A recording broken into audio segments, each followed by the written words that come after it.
పరిశుద్ధుడా తండ్రి, నీ పరిశుద్ధ నామమునకై స్తుతులు. ఈ వాక్యమును వివరించడానికి తండ్రి నీ నడిపింపు కావాలి తండ్రి. నా శక్తి చాలదు, నా జ్ఞానం చాలదు, నేను చిన్నవాడు తండ్రి. కనికరించి నీ చక్కని ధ్యానము నీ మహిమ కోసం తండ్రి, నీ బిడ్డలమైన మాకు ఆశీర్వాదకరంగా ఉండటానికి దీన్ని నడిపించమని యేసు ప్రభు నామమున వేడుకొంటున్నాం తండ్రి. ఆమేన్. ప్రియులారా, యోహాను సువార్త, పరిశుద్ధుడైన యోహాను రాసిన సువార్త 10వ అధ్యాయములో 22వ వచనములో, ఆలయ ప్రతిష్ఠిత పండుగ యెరూషలేములో జరుగుచుండెను. అది శీతకాలము.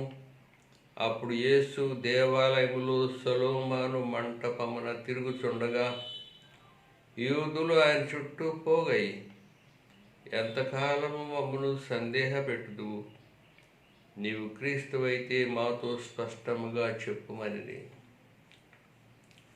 ప్రియులారా, 7వ అధ్యాయములో, యోహాను సువార్త 7వ అధ్యాయములో 14వ వచనము,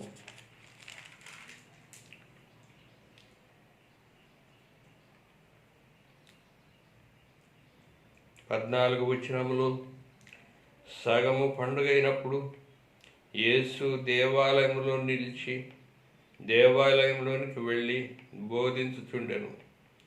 యూదులు అందుకు ఆశ్చర్యపడి, చదువుకొనని తనకి ఈ పాండిత్యం ఎక్కడిదని, ఎక్కడి నుండి వచ్చినని చెప్పుకొంది. అందుకు యేసు, నేను చేయి బోధ నాది కాదు, నన్ను పంపిన వారిదే.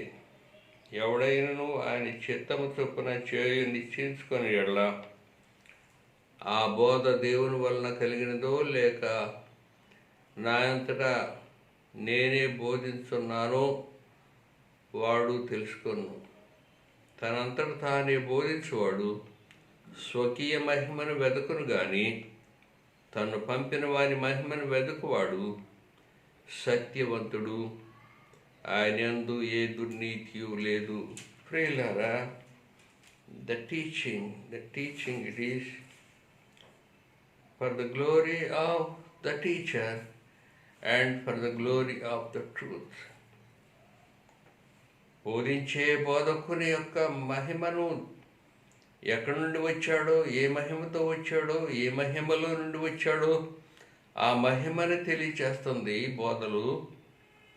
ఇంకా సత్యమును తెలియచేస్తుంది. ఏది సత్యమో, ఏది న్యాయమో, ఏది మాన్యమో, ఏది రమ్యమైనవో, ఏవి నీతి గలవో తెలియచేస్తుంది.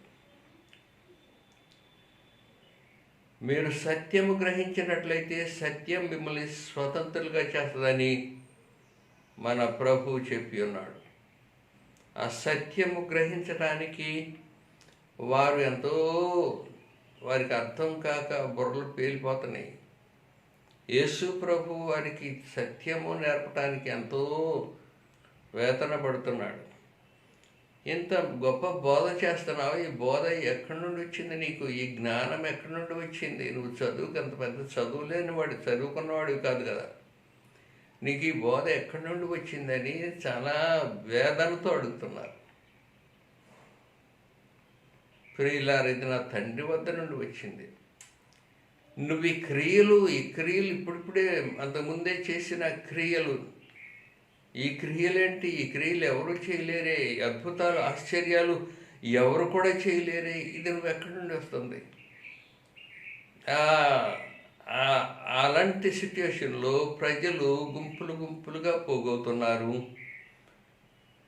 మరి మత నాయకులు, టెంపుల్ పెద్దలు, ప్రీస్టులు, హై ప్రీస్టులు చాలా సందిగ్ధంలో పడుతున్నారు. ఈ బోధ ఎక్కడి నుండి వచ్చింది? కొన్నిసార్లు టెంపుల్ పోలీసుల్ని పంపుతున్నారు ఆయన అరెస్ట్ చేయమని. వాళ్ళు వచ్చి ఎందుకు అరెస్ట్ చేయలేదని ప్రధాన యాజకుడు అడిగితే, అయ్యి బాబు మేము ఎక్కడ అరెస్ట్ చేయము, ఆయన చెప్పిన బోధ మరి ఎవరూ చెప్పలేరు, ఆయన మాటలు భూమి మీద ఎవరూ చెప్పలేరు. ప్రజలందరూ ఆయన చుట్టూ మేము ఎలాగ అరెస్ట్ చేయగలం? ప్రియులారా, ఇలాంటి బోధలు నన్ను పంపిన తండ్రి మరి చిత్తము చేస్తున్నాను. ఇది నా బోధ కాదు, నా అంతటా నేను చేసే బోధ కాదు. నా తండ్రి చిత్తము చొప్పున నేను ఈ బోధ చేస్తూ ఉన్నాను. మరి నేను చేయబోధ నాది కాదు, నన్ను పంపిన వానిది. ఎవడైనా ఆ చిత్తము చొప్పున చేయి నిశ్చయించుకొని ఇలా ఆ బోధ దేవుని వల్ల కలిగినదో లేక నా అంతట నేనే బోధించున్నానో వాడు తెలుసుకోను. ప్రియులారి, బోధ నాది కాదు, ప్రభు తండ్రి వద్ద నుండి వచ్చిందని స్పష్టముగా చెప్తున్నట్టుగా చూస్తూ ఉన్నాము. మరి 10వ అధ్యాయంలో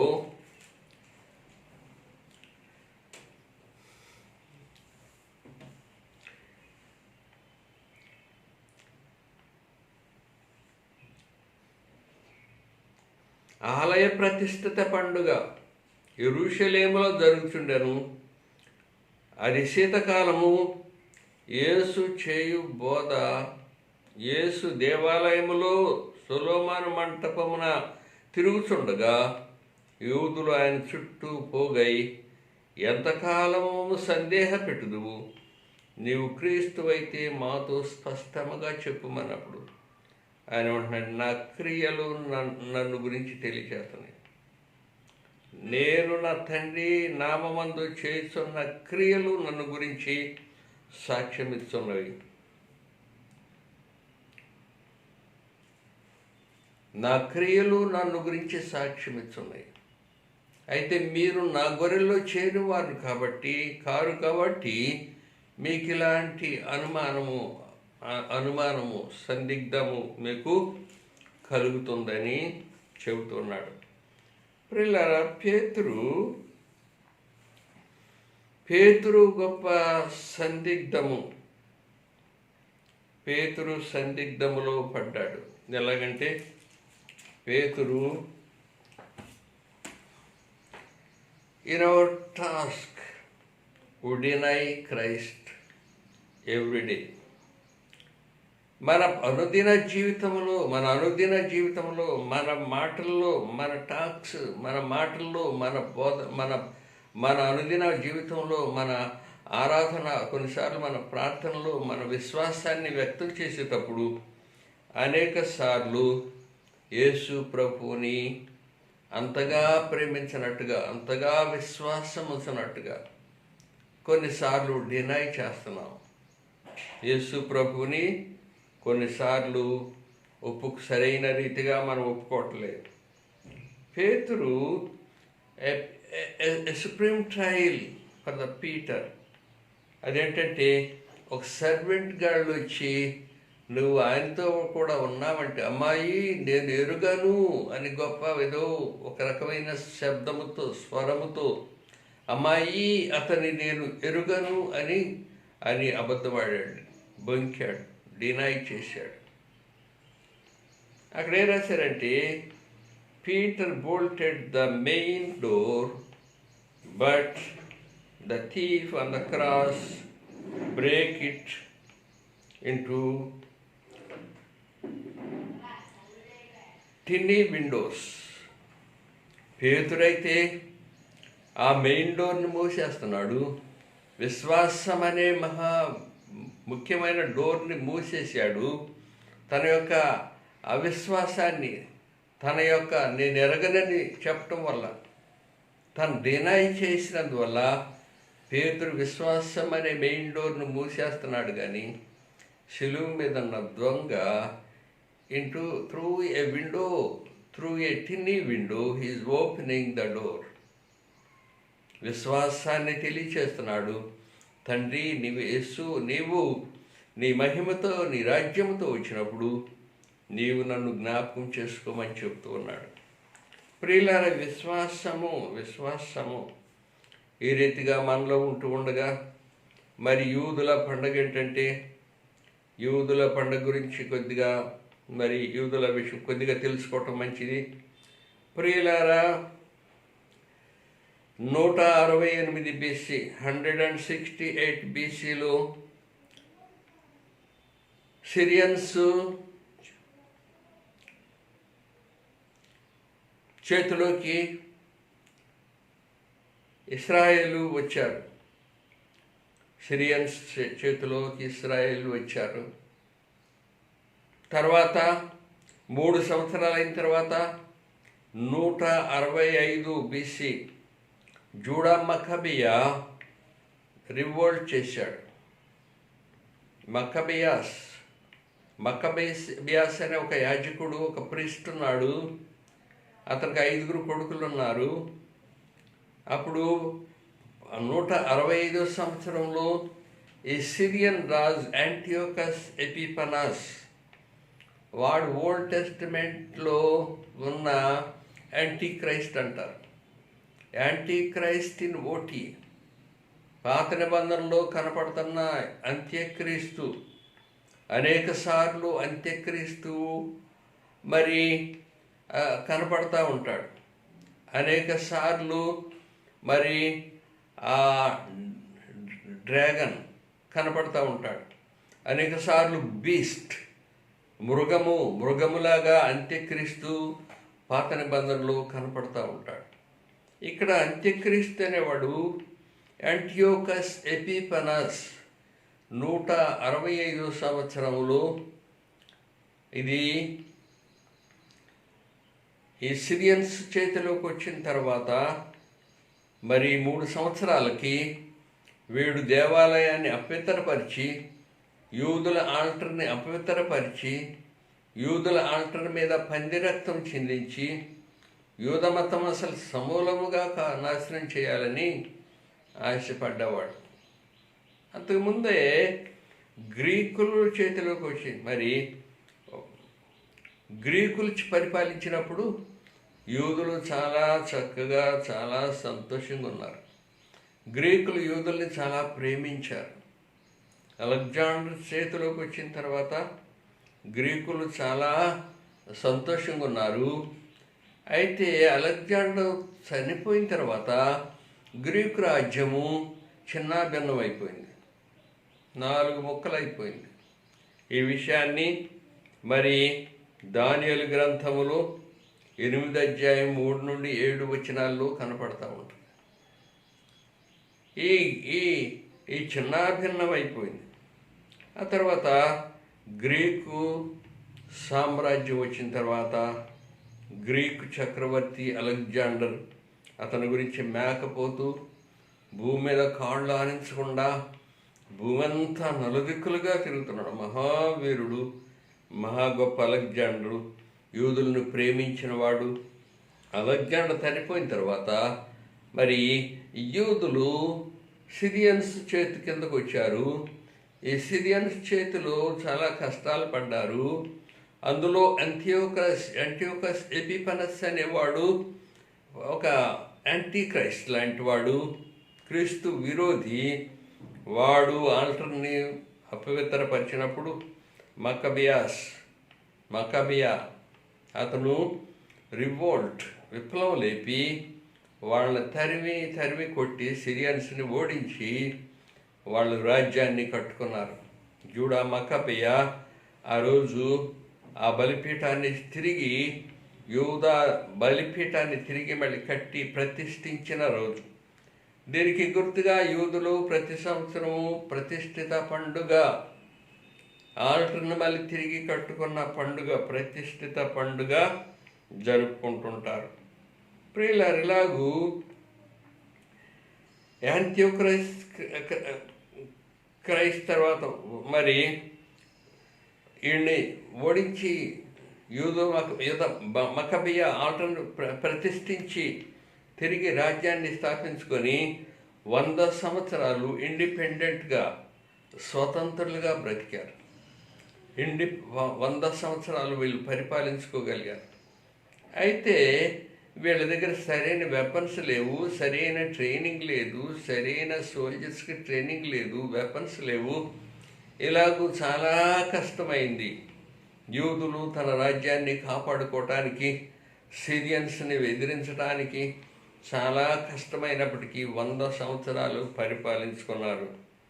ప్రియులారా, పరిపాలించుకున్న తర్వాత 165 తర్వాత 100 సంవత్సరాలు పోతే 63, 65 ఆ సంవత్సరాల్లో మరి ఈ యూదా పెద్దలు పరిసయ్యులు, ఆర్థడాక్స్ జ్యూస్ వీరు ఈ ఈ యూదా ప్రిస్ట్లీ కింగ్స్, ప్రిస్ట్లైన రాజులు ప్రిస్ట్లు వీరి పరిపాలన కింద వారు ఉండలేకపోయారు. వీరి పరిపాలన వాళ్ళకి నచ్చలేదు.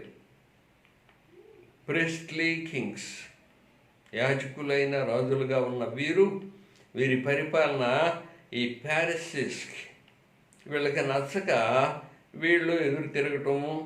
అంతేకాకుండా రోమన్స్ని ఆశ్రయించి రోమా చక్రవర్తి అయిన పాంపే దగ్గరికి వెళ్ళి నువ్వు మమ్మల్ని పరిపాలించమని కోరుకొని నిప్పుతో తలగొక్కున్నట్టుగా రోమన్స్ని తీసుకొచ్చారు. ఆ రీతిగా జూడా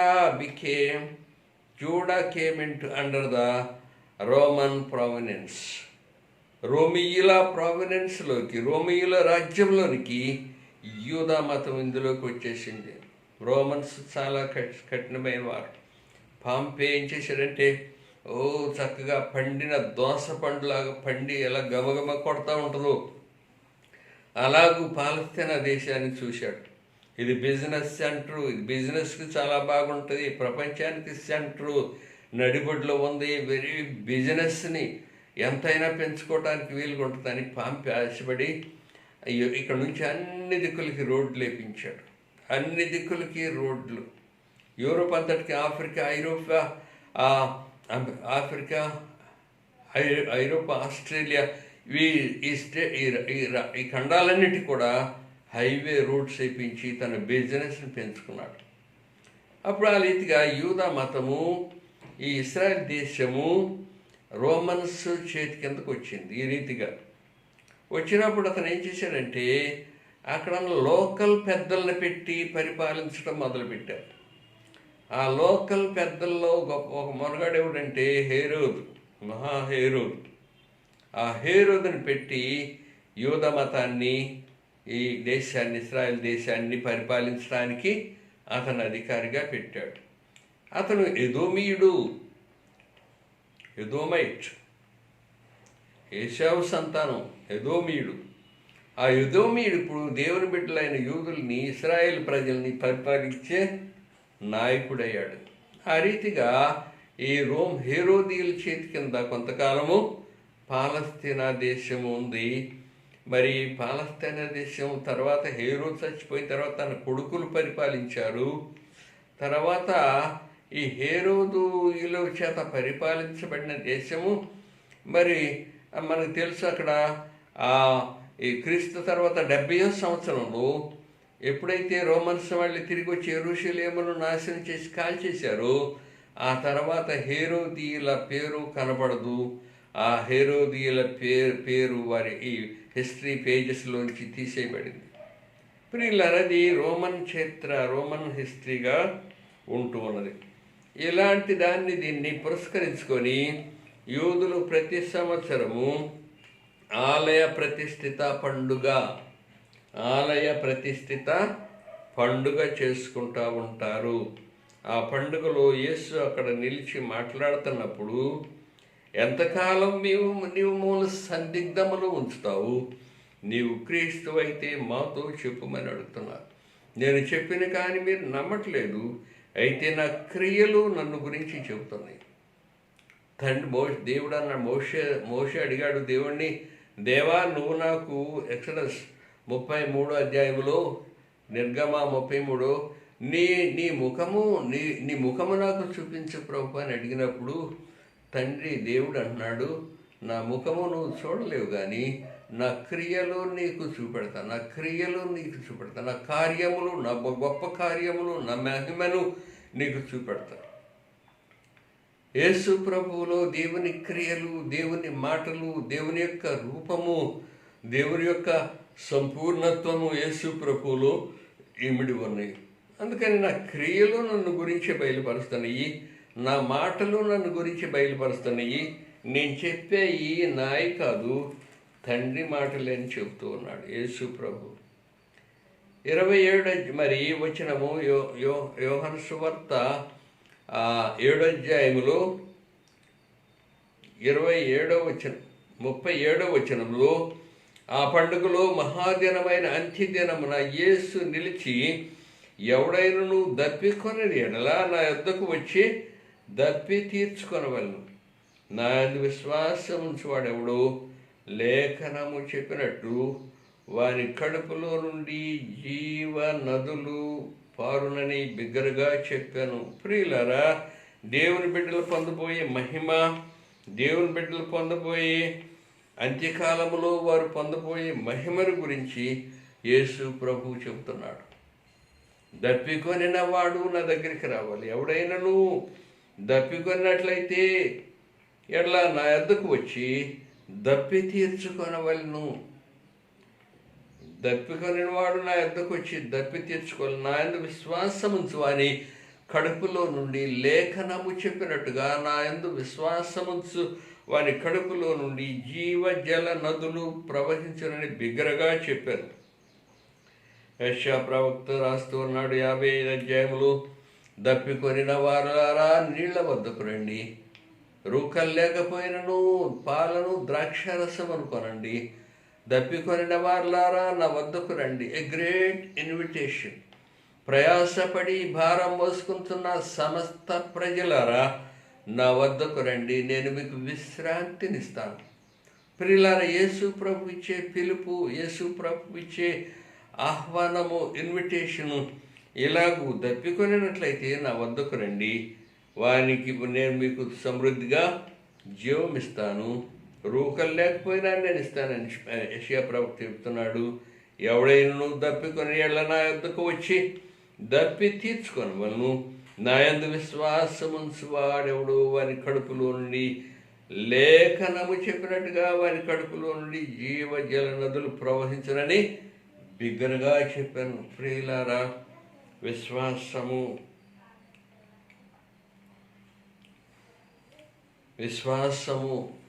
జీవ జల నదులు. యేసు ప్రభు ఆ సమరయ స్త్రీతో మాట్లాడుతున్నప్పుడు కూడా, అమ్మా కొద్దిగా నీళ్ళు ఇస్తావా, దాహం ఇస్తావా అని అడిగి ఉన్నాడు. ప్రియులారా, యేసు ప్రభు దాహము కొని ఉన్నాడు. తన బిడ్డల కొరకు దాహము కొని ఉన్నాడు. తన బిడ్డలను ఆహ్వానిస్తూ ఉన్నాడు. శిలువ మీద ఉన్నప్పుడు నేను దప్పికొంటూ ఉన్నాను. ప్రియులారా, ఎంతోమంది ఈ యేసు ప్రభు లేక, ఈ రక్షణ లేక నశించిపోతూ ఉన్నారు. దప్పికొంటూ ఉన్నాను. యేసు ప్రభు జీవజలము ఇస్తూ, ఈ జీవజలము ఇస్తూ ఉన్నాడు. మరి మన కొరకు ఆయన జీవజలము మన దప్పి తీర్చడానికి, మనకి సమృద్ధి అయిన జీవం ఇవ్వటానికి యేసు ప్రభు వచ్చాడు. ఆ పండుగలో మహాదినమైన అంత్యదినమున యేసు నిలిచి గొప్ప, ఎవడైనను దప్పికొని ఇలా వచ్చి నా యొద్దకు వచ్చి దప్పి తీర్చుకొనవలెను. ఆ సందర్భం ఏంటంటే, ఈ పండుగలు, ఈ మహాపండుగలు చివరి దినము, అంత్యదినము, 8వ దినము, ఈ 7 రోజులు కూడా సిలోయము అనే కోనేట్లో నుండి స్త్రీలు అంతులేని నీళ్లు తెచ్చి ఆ ఆల్టర్కి వెస్ట్రన్ పార్ట్లో ఉన్న ఆల్టర్కి ఉన్న ఆ సిల్వర్ ఆ తొట్టి, దాంట్ నిండా సిల్వర్, దాని తొట్టి నిండా నీళ్లు పోస్తూ ఉంటారు. ఆ నీళ్లు పొంగిపోయేటట్టుగా పోస్తుంటారు. సమృద్ధిగా ఆ సిల్వర్ ట్యాంక్ నిండి పొంగిపోయేటట్టుగా సిలోయము అనే కోనేటి వద్ద నుండి వారు తెచ్చి నీళ్లు పోస్తూ ఉంటారు. ఆ పండుగ సమయంలో దేవాలయం అంతా లైట్లతో వెలుగుతూ ఉంటాయి. యేసు ప్రభు ఈ సందర్భాన్ని గుర్తు చేసుకుంటా, మీరు ఇన్ని నీళ్లు ఇక్కడ పోస్తున్నారు, అయితే నిజమైన నీళ్లు నేనే, దప్పిక తీర్చేవాడు నేనే, నిజమైన జీవ జలము నేనే. నా వద్దకు వచ్చినవాడు ఎన్నడూ దప్పికొనడు, నా దగ్గరకు వచ్చినవాడు ఎన్నడూ ఆకలి కొనడు. నిజమైన వెలుగు, మీరు వెలుగుతో క్యాండిల్స్ అంతా వెలుగు, టెంపరీ లైట్స్ ఇవన్నీ కూడా మీరు వెలుగుతో నింపి దేవాలయాన్ని ఇలా అలంకరిస్తున్నారే, నిజమైన వెలుగు నేనే వెలుగు, నేను లోకమునకు వెలుగై ఉన్నాను, నేను లోకమునకు వెలుగై ఉన్నాను. తన బిడ్డలు కూడా లోకమునకు వెలుగుగా ఉన్నారు, తన బిడ్డలు కూడా లోకమునకు ఉప్పై ఉన్నారు. తన బిడ్డలు పొందపోయే మహిమను గురించి యేసు ప్రభు మాట్లాడుతూ, మీరు ఇన్ని నీళ్లు పోస్తున్నారే, అయితే నా వద్దకు వచ్చేవాడు ఎన్నడూ తప్పికొని ఎలా నా వద్దకు వచ్చి దప్పి తీర్చుకోనండి. నా యందు విశ్వాసం ఉంచువాడెవడు వారి కడుపులో నుండి లేఖనము చెప్పినట్టుగా జీవజల నదులు ప్రవహిస్తాయని యేసు ప్రభు దగ్గరగా చెప్తున్నాడు. ప్రియులారా, ఈ రీతిగా యేసు ప్రభు బిడ్డల్ని దేవుడు ఆశీర్వదిస్తున్నాడు. వారు పొందబోయే మహిమను గురించి ఆశీర్వదిస్తూ ఉన్నాడు. మరి సౌత్ కొరియాలో ఒకప్పుడు యేసు ప్రభు అని మొదట్లో యేసు ప్రభు అంటే ఏ దేశంలో తెలియదు, ఎవరికి కూడా తెలియదు. సౌత్ కొరియా నుండి 4 అమెరికా దేశం వెళ్ళారు మెడిసిన్ చదవటానికి. ఆ మెడిసిన్ 7 సంవత్సరాలు ఎంతో మెడిసిన్ చదివి అది పూర్తి అయిన తర్వాత ఈ సమయంలో అక్కడ ప్రార్థనలు, అక్కడ యేసు ప్రభు గురించిన మెడిటేషన్స్, ఆరాధన, ఆ చాపల్లోకి వెళ్ళటం, ఆ ప్రార్థనలు అవన్నీ చూసి వారు యేసు ప్రభువులో ఉన్న సత్యాన్ని గ్రహించారు. యేసు ప్రభువులో ఉన్న వెలుగుని, సత్యాన్ని గ్రహించి they converted as Christians, as believers. క్రైస్తవ విశ్వాసులుగా వారు రూపొంది వాళ్ళ ట్రైనింగ్ అయిపోయింది. వారు తిరిగి ఇంటికి వెళ్ళిపోవాలి, కొరియా దేశం వెళ్ళిపోవాలి. వారు 4 కూర్చొని ఆలోచన చేసి, మనం మన దేశానికి ఈ యేసు ప్రభువుని గురించిన వర్తమానము, ఈ మెసేజ్, యేసు ప్రభు గురించిన ఈ రక్షణ కార్యము, ఇది మనం మన దేశానికి యేసు ప్రభు ఎవరో తెలీదు, నశించిపోతున్న అంధకారంతో చీకట్లో ఉన్న దేశానికి మనము వెలుగు తీసుకెళ్ళాలి అని చెప్పి వారు ఆలోచన చేసి, ఎలా చేద్దాం ఈ పని, ఎలా చేద్దాము? బార్డర్లో చెక్ చేస్తారు, బైబిల్ ఉందంటే కాల్చి పడేస్తారు, షూట్ చేస్తారు. ఏదైనా ఉండొచ్చు కానీ బైబిల్ ఉండకూడదు. బైబిల్ ఉందంటే షూట్ చేస్తారు. ఎలాగెళ్దాం? సరే, మన 4 ఒక్కసారి వెళ్తే ఒక్కసారి చచ్చిపోతాం. ఒకళ్ళు వెళ్దాం. ఒకళ్ళు వెళ్తే ఏ ఒక్కడైనా దాన్ని తీసుకెళ్ళి వెళ్ళగలిగితే మన దేశాన్ని మనం కాపాడుకున్న వారు అవుతాము. మనం ఎటు 4 చచ్చిపోతాము, మన దేశాన్ని కాపాడుకోగలిగిన వారు అవుతామేమో అని ప్రయత్నం చేశారు. ప్రియుల ముందు ఒకడు వెళ్ళాడు. ఒకతను వెళ్తే అతను చూసి చెక్ చేసి కొరియా బార్డర్స్లోకి వెళ్ళినప్పుడు చూసి చెక్ చేసి అతని దగ్గర బైబిల్ ఉందని షూట్ చేశారు. మిగతా ఇంకొక 2 వెళ్ళారు, ఒకరి తర్వాత ఒకళ్ళు. ఆ 2 కూడా బైబిల్ వాళ్ళ వాళ్ళ బ్యాగ్లో బైబిల్ ఉందని చూసి దాన్ని షూట్ చేశారు. తర్వాత 4 అతను వెళ్ళి అతను ఏం చేశాడంటే, అతనికి దేవుడు ఒక విషయాన్ని తెలియచేశాడు. ఆ బైబిల్ అంతటిని చక్కగా పేపర్లుగా ఎత్తి తీసేశాడు. ఆ బైబిల్ మీద ఆ పేపర్లని బ్రౌన్ పేపర్లతో కప్పేశాడు. ఆ బ్రౌన్ పేపర్ల మీద పెట్టి మళ్ళీ ఇంకొక బ్రౌన్ పేపర్ పెట్టి దాని మీద ఇంకొక బ్రౌన్ పేపర్ పెట్టి దాన్ని మడిచాడు, మళ్ళీ మడిచాడు. ఆ మడిచిన ఒక పెద్ద పేపర్లో తన బట్టలు, తన పుస్తకాలు చుట్టుకొని చిన్న బ్యాగ్ లాగా తగిలించుకొని వెళ్ళాడు. అతను చూసి బైబిల్ లేదని పానిచ్చారు. ప్రియులారా, అతను వెళ్ళి దాన్ని వెప్పతీసి దాన్ని మళ్ళీ బైబిల్ పేజెస్గా చేసి దాన్ని చదివి ఇంట్లో వాళ్ళకి చెప్పటం, తన స్నేహితులకు చెప్పటం, రహస్యంగా చెప్పటం, అలాగ దీపం వెలిగించాడు. క్యాండిల్ ఒకదానికొకటి వెలిగించినట్లుగా దీపము, సత్యము కొరియా దేశంలో ప్రవేశించింది. అందువల్ల ఇప్పుడు కొరియా క్రిస్టియన్స్ చాలా గొప్పవారు, కొరియా దేశంలో ఉన్న చర్చెస్ చాలా గొప్పవారు. యేసు ప్రభు అంటాడు, దప్పికొని వారులారా నా వద్దకు రండి, మీరు దప్పి తీసుకోనండి. ప్రార్థన చేద్దాం. పరిశుద్ధుడా తండ్రి, నీ పరిశుద్ధ నామములకై స్తుతులు, వందనాలు. మమ్మల్ని కనికరించండి, కాపాడండి, నీ కృప దయచేయమని. దేవా, నీ పిలుపుని మేము అందుకొని లోబడి ప్రేమించి నీ బిడ్డలుగా ఉండటానికి నీ సహాయం దయచేయమని యేసు ప్రభు నామమును వేడుకొంటున్నాం తండ్రి. ఆమేన్. తండ్రి, కుమారుడు, పరిశుద్ధాత్మని సర్వశక్తి కలిగిన ప్రభు అయిన యేసుక్రీస్తు మనకి తోడై ఉండునుగాక. ఆమేన్.